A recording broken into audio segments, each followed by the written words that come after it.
Sir ಅದು ಬೆಳಗ್ಗೆನೆ ನಾನು ಹೇಳಿದ್ದೀನಿ. ಅದು ಒಬ್ಬ ನೋಡ್ರಿ, ಅವ್ರವ್ರ ಅಭಿಪ್ರಾಯ ಅವ್ರು ಹೇಳಿದ್ದಾರೆ. ಎಲ್ಲರಿಗೂ ಆಸೆ ಮುಖ್ಯಮಂತ್ರಿ ಅಂದ್ರೆ, ನೀವು ಮುಖ್ಯಮಂತ್ರಿ ಆಗ್ತೀನಿ ಅಂದ್ರೆ ನಿಮ್ಗೆ ಆಸೆ ಇಲ್ವಾ? ಯಾರನ್ನ ಮುಖ್ಯಮಂತ್ರಿ ಆಗ್ತೀನಿ ಅಂದ್ರೆ ಆಸೆ ಇಲ್ಲ. ಅವ್ರಿಗೂ ಏನೋ ಒಂದು ಆಸೆ ಇಟ್ಕೊಂಡಿದ್ದಾರೆ. 9 ಬಾರಿ MLA ಆಗಿದ್ದಾರೆ. ಅವ್ರು ಇಲ್ಲ ಮಜಾಕನಿಲ್ಲ, ಅವ್ರು ಎಲ್ಲರಿಗೂ ಆಸೆ ಇರ್ತದೆ ಸರ್ ಆಗ್ಬೇಕಂತ, ಸಹಜ ಅದು ಮನುಷ್ಯಂದು. ಈಗ ಖಾಲಿ ಇರ್ಬೇಕಿಲ್ಲ ಕುರ್ಚಿ, ಆ ಕುರ್ಚಿದಲ್ಲಿ ಸಿದ್ದರಾಮಯ್ಯ ಅವ್ರು ಕೂತಿದ್ದಾರೆ. ಕುರ್ಚಿ ಖಾಲಿ ಇದ್ರೆ ತಾನೇ ಅದೆಲ್ಲ ಸೃಷ್ಟಿ ಆಗೋದು. ಅವ್ರು ಆಸೆ ಇಟ್ಕೊಳ್ಳೋದ್ರೆ ಕೇಳೋದ್ರಲ್ಲಿ ತಪ್ಪೇನಿಲ್ಲ, ಯಾರು ಬೇಕಾದ್ ಕೇಳ್ಬೋದು. ಅವರು 9 ಬಾರಿನೋ 8 ಬಾರಿ ಗೆದ್ದಿದ್ದಾರೆ, MLA ಆಗಿದ್ದಾರೆ. ಅವರು ಕೇಳೋದ್ರಲ್ಲಿ ತಪ್ಪಿದೆ ಅಂತ ಹೇಳಲ್ಲ ನಾನು. ಅವ್ರಿಗೂ ಆಸೆ ಇದೆ, ಕೇಳಿದ್ದಾರೆ, ಕೇಳೋದ್ರಲ್ಲಿ ತಪ್ಪಿಲ್ಲ. ನಮ್ಮ ಕುರ್ಚಿ ಖಾಲಿಯಲ್ಲಿದೆ, ಆ ಕುರ್ಚಿಯಲ್ಲಿ ಮನೆ ಸಿದ್ದರಾಮಯ್ಯ ಕೇಳಿದ್ದಾರೆ, ಕೂತಿದ್ದಾರೆ. ಈ 5 ವರ್ಷ ಈ ಕುರ್ಚಿ ಯಾರು ಸಿದ್ದರಾಮಯ್ಯಿಂದ ಖಾಲಿ ಮಾಡಕ್ ಸಾಧ್ಯ ಆಗಲ್ಲ.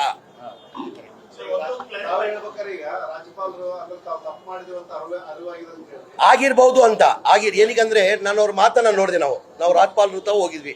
ಹೋಗುವಾಗ ಅವ್ರು ಒಂದು ಮಾತನ್ನ ಅಂದ್ರು, ನಾನು ಪ್ರಾಸಿಕ್ಯೂಷನ್ಗೆ ಸಿದ್ದರಾಮಯ್ಯ ಅವ್ರಿಗೆ ಪ್ರಾಸಿಕ್ಯೂಷನ್ ಕೊಟ್ಟಿಲ್ಲ ಅಂತ ಹೇಳಿದ್ರು. ಎಲ್ಲೋ ಒಂದ್ ಕಡೆ ಅವ್ರ ಒತ್ತಡ ಮೇಲೆ ನಮಗೂ ಹಂಗೆ ಅನ್ಸ ಸರ್. ಈಗ ರಾಜ್ಪಾಲರ ಕಚೇರಿ BJP ಕಚೇರಿ ಆಗಿದೆ ಅಂತ ನಮಗೂ ಹಂಗೆ ಅನಿಸ್ತಾ ಇದೆ.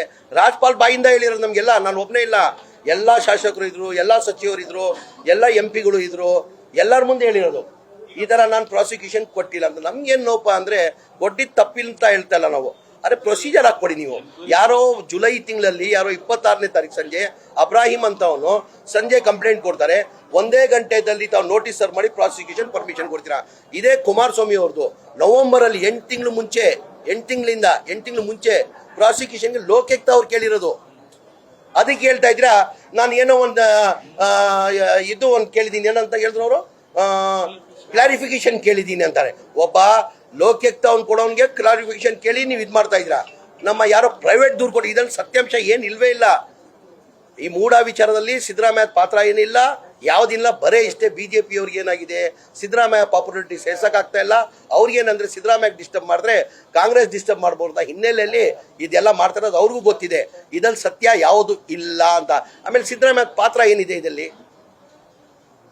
ಸಿದ್ದರಾಮಯ್ಯ ಪಾತ್ರ ಏನಿದೆ ಅವ್ರಿಗೂ ಗೊತ್ತಿದೆ. ಅದು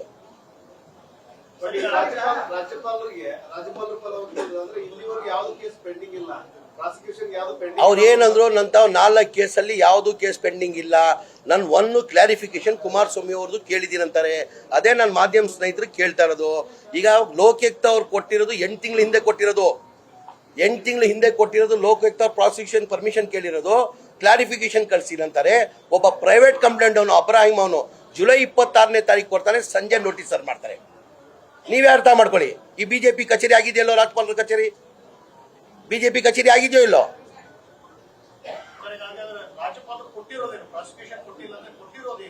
ಅವ್ರನ್ನ ಕೇಳ್ಬೇಕು ನೀವು. ಅವ್ರನ್ನ ಇಲ್ಲ, ಅವ್ರು ಹೇಳಿದ್ ನಾನು ಹೇಳ್ತಾರೆ ನಿನ್ಗೆ. ಈಗ ಅವ್ರನ್ನ ಕೇಳ್ಬೇಕದು. ನಮ್ಗೆ ಕನ್ಫ್ಯೂಷನ್. ಈಗ ಪ್ರಾಸಿಕ್ಯೂಷನ್ ಅನ್ನು ಕೊಟ್ಟಿದ್ದು ಎಲ್ಲ ರಾಜ್ಯಕ್ಕೆ ಜನ ಗೊತ್ತಿದೆ. ಕೋರ್ಟಲ್ಲೂ ನಡೀತಾ ಇದೆ, ವಾದನೂ ನಡೀತಾ ಇದ್ದಲ್ಲಿ, ಆರ್ಗ್ಯುಮೆಂಟು ನಡೀತಾ ಇದೆ, ಎಲ್ಲರೂ ಗೊತ್ತಿ. ಅವ್ರು ಹೇಳಿದವ್ರ ಬಾಯಿಂದ ಎಲ್ಲ MLA ಅವ್ರನ್ನ ಕೇಳಬೇಕು ನೀವು. ಅದೇನಾಗಿದೆ, ಆಫ್ಟರ್ ದೇವರಾಜಸ್ ಆದ್ಮೇಲೆ ಯಾರು ಬ್ಯಾಕ್ವರ್ಡ್ ಕ್ಲಾಸ್ ಅಲ್ಲಿ ಯಾರು ಮುಖ್ಯಮಂತ್ರಿ ಬಾರಿ 2ನೇ ಬಾರಿ ಆಗ್ಲಿಲ್ಲ. ಈ ಸಿದ್ದರಾಮಯ್ಯ ಆಗಿದ್ದಾರೆ. ಅವನ್ನ ಸಹಿಸಕ್ಕೆ ಸಾಧ್ಯ ಆಗ್ತದೆ. ಅವ್ರ ಪಾಪ್ಯುಲೇಟಿ ಎಲ್ಲರಿಗಿಂತ ಹೆಚ್ಚಾಗಿ ಅವ್ರ ಎಲ್ಲಾ ಸಮಾಜದ ವರ್ಗವರು ಯಾರನ್ನ ಕರ್ನಾಟಕ ರಾಜ್ಯದಲ್ಲಿ ಯಾರನ್ನ ಒಬ್ಬ ಲೀಡರ್ ತಗೊಂತಾರೆ, ಮಾನ್ಯ ಸಿದ್ದರಾಮಯ್ಯ ಅವರು. ಯಾರು ಹೇಳಿದ್ರು ಕಾಂಗ್ರೆಸ್ ಪಕ್ಷದನ್ನ? ಜೋಶಿ ಅವ್ರಿಗೆ ಏನ್ ಗೊತ್ತು ದೇವರಾಜಸ್ ಅವ್ರ ಬಗ್ಗೆ? ಜೋಶಿ ಅವ್ರಿಗೆ ಏನ್ ಗೊತ್ತು? ಜೋಶಿ ಅವ್ರಿಗೆ ಏನ್ರಿ ಗೊತ್ತು ದೇವರಾಜಸ್ ಅವ್ರ ಬಗ್ಗೆ? ಮೊದಲೇ ದೇವರಾಜಸ್ ಬಗ್ಗೆ ಅರ್ಥ ಮಾಡ್ಕೊಳ್ಳಿಕ್ಕೆ ಹೇಳಿ, ಅಂಬೇಡ್ಕರ್ ಬಗ್ಗೆ ಅರ್ಥ ಮಾಡ್ಕೊಳ್ಳಿಕ್ಕೆ ಹೇಳಿ ಅವ್ರಿಗೆ, ಸಂವಿಧಾನ ಬಗ್ಗೆ ಅರ್ಥ ಮಾಡ್ಕೊಳ್ಳಿಕ್ಕೆ ಹೇಳಿ ಅವ್ರಿಗೆ, ಆಮೇಲೆ ಮಾತಾಡಕ್ಕೆ ಹೇಳಿ ಜೋಶಿ ಅವ್ರಿಗೆ.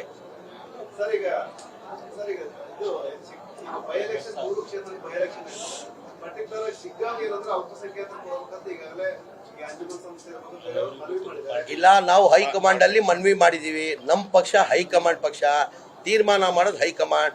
ನಾವು ಕೇಳಿದ್ದೀವಿ 5 ಬಾರಿಯಿಂದ ಮುಸಲ್ಮಾನ್ ಅಲ್ಪಸಂಖ್ಯಾತರೇ ಕೊಡ್ಕೊಂಡು ಬರ್ತಾ ಇರೋದು. ಈ ಬಾರಿನೇ ಅಲ್ಪಸಂಖ್ಯಾತರು ಕೊಡ್ಬೇಕಂತ ನಾವು ಕೇಳಿದೀವಿ. ನಮ್ಮ ಪಕ್ಷ ಹೈಕಮಾಂಡ್ ಪಕ್ಷ, ನಾವು ಕೇಳ್ಬೋದು ಅಷ್ಟೇ. ತೀರ್ಮಾನ ಮಾಡೋರು ಹೈಕಮಾಂಡ್. ನಾವ್ ಯಾರು ಇಲ್ಲಿ ತೀರ್ಮಾನ ಮಾಡೋಕ್ಕಾಗಲ್ಲ. ಅವ್ರು ಏನ್ ತೀರ್ಮಾನ ಮಾಡ್ತಾರೆ ಅದಕ್ಕೆ ಬದ್ಧಾಗಿ.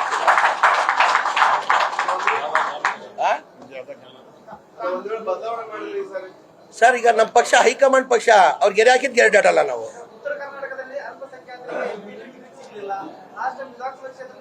ಇಲ್ಲ ಇಲ್ಲೂ ಅಲ್ಪಸಂಖ್ಯಾತರಿಗೆ ಸಿಕ್ಕುವಂದಲ್ಲಿ ಕೊಡಬಾರ್ದಂತ ಎಲ್ಲೂ ನಿರ್ಧಾರ ತಗೊಂಡಿಲ್ಲ, ತೀರ್ಮಾನ ತಗೊಂಡಿಲ್ಲ.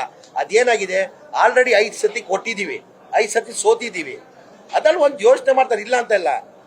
ಈಗ ನಮ್ಮ ಪಕ್ಷ ಹೈಕಮಾಂಡ್ ನಾವು ಕೇಳ್ತಾ ಇದೀವಿ, ಅಲ್ಪಸಂಖ್ಯಾತರೇ ಕೊಡಿ, ನಾವು ಈ ಬಾರಿ ಗೆಲ್ಸ್ಕೊಂಡು ಬರ್ತೀವಿ ಅಂತ ಕೇಳ್ತಾ ಇದೀವಿ. ಅಂದ್ರೆ ನಮ್ಮ ಪಕ್ಷ ಹೈಕಮಾಂಡ್ ಪಕ್ಷ ತೀರ್ಮಾನ ಮಾಡ್ಬೇಕಾಗಿದೆ ಅವರು. ಈ ಬಾರಿ ಬೈ ಎಲೆಕ್ಷನ್ ಅಲ್ಲಿ 3 ಗೆಲ್ತೀವಿ ನಾವು. ಸಿಗ್ಗಾಂವ್ ಗೆಲ್ತೀವಿ, ಸಂಡೂರು ಗೆಲ್ತೀವಿ, ಚನ್ನಪಟ್ಟಣ ಗೆಲ್ತೀವಿ. ಆಮೇಲೆ ಇವತ್ತು ಬರ್ದಿಕೊಳ್ಳಿ, ಇವತ್ತು ಹುಬ್ಳಿದಲ್ಲಿ ಇಂಥ ದಿನ ಕುಮಾರಸ್ವಾಮಿ ಬಹಳ ಏನೋ ಕನ್ಸು ನೋಡ್ಕೊಂಡು ಕೂತವ್ರೆ, ಹಂಗಾಗ್ತದ ಹಿಂಗಾಗ್ತದ ಅಂತ ಕುಮಾರಸ್ವಾಮಿ ಅವರು. ಬರ್ದಿಕೊಳ್ಳಿ, ಇವತ್ತು ದಿನ ಬರ್ದಿಕೊಳ್ಳಿ, ಹುಬ್ಳಿದಲ್ಲಿ ಇಂಥ ದಿನ ಸಮೀರ್ ಅವ್ರು ಹೇಳಿದಾರಂತ. ಕನಿಷ್ಠ ನಾವು ಚನ್ನಪಟ್ಟಣದಲ್ಲಿ 30,000 ಲೀಡಲ್ಲಿ ನಾವು ಗೆಲ್ತಾ ಇದೀವಿ. 30,000 ಲೀಡಲ್ಲಿ.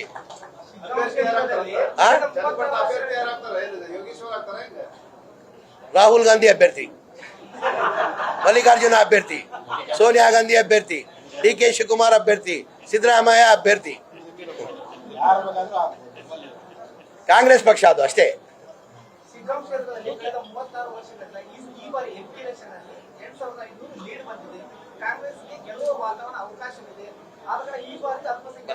ನಾವು ಕೇಳಿದೀವಿ ಸರ್, ಅದಕ್ಕೆ ಸರ್ ನಾವು ಕೇಳಿದೀವಿ, ಇಲ್ಲ ಅಂತ ಇಲ್ಲ, ನಾವು ಹೇಳ್ತಾ ಇಲ್ಲ, ನಾವು ಕೇಳಿದೀವಿ. ನಮ್ಮ ಪಕ್ಷ ಹೈಕಮಾಂಡ್ ಪಕ್ಷ ತೀರ್ಮಾನ ಮಾಡಬೇಕಾಗಿರೋ ಅವರು, ನಾವು ಕೇಳಿದೀವಿ.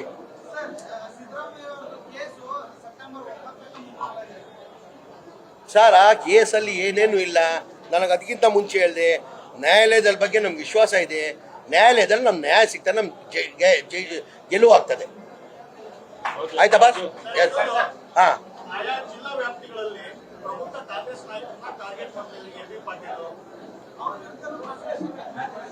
ಸರ್ ಏನಾಗಿದೆ ನಾನು ಹೇಳ್ತೇವಲ್ಲ, ಅದಕ್ಕೆ ಮಾತ್ರ ಅಲ್ಲ, ಬಿಜೆಪಿ ಅವ್ರು ಮಾಡ್ತಾ ಇರೋದು.